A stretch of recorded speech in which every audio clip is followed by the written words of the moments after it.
Personne ne lance une entreprise pour créer de l'emploi, c'est-à-dire comme faire du social.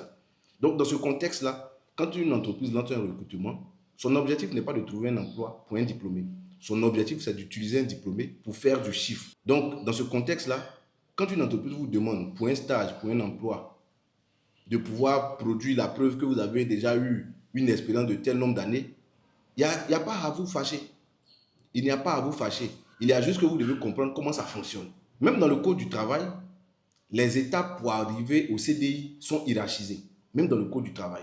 C'est-à-dire qu'il y a le stage école, il y a le stage de qualification, il y a le stage pré-emploi. Tous ces types de stages-là, il y a une règle de droit qui régit ça, typiquement. On va te dire, par exemple, pour le stage école, il n'est pas demandé au recruteur de rémunérer. Donc, c'est laissé à son appréciation. Parce qu'à ce niveau-là, on estime qu'il est en train de vous rendre service.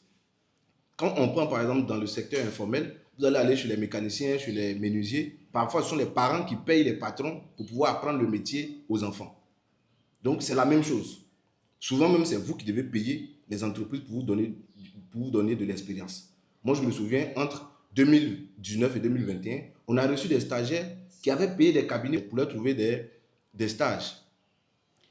Vous, quand vous sortez de l'école, vous avez la grosse tête. Vos standards d'entreprise dans lesquels vous avez envie de faire vos stages, ce sont les grandes entreprises au nom assez claquant. Vous cherchez à travailler chez les Big Four, chez les grosses entreprises. C'est là-bas que vous voulez faire vos stages. Les petites entreprises du quartier, non, pour vous, ce n'est pas les entreprises idéales qui vont vous valoriser parce qu'il n'y a pas de climatisation ou de beaux bureaux pour prendre des photos et poster. Quand les entreprises vous demandent 5 ans, 3 ans, 4 ans d'expérience, est-ce qu'elles vous ont donné des noms? Est-ce que les entreprises vous ont dit, par exemple, on veut que vous prouviez votre expérience par 4 ans passés chez Wave ou bien chez Ivoire Win? Non.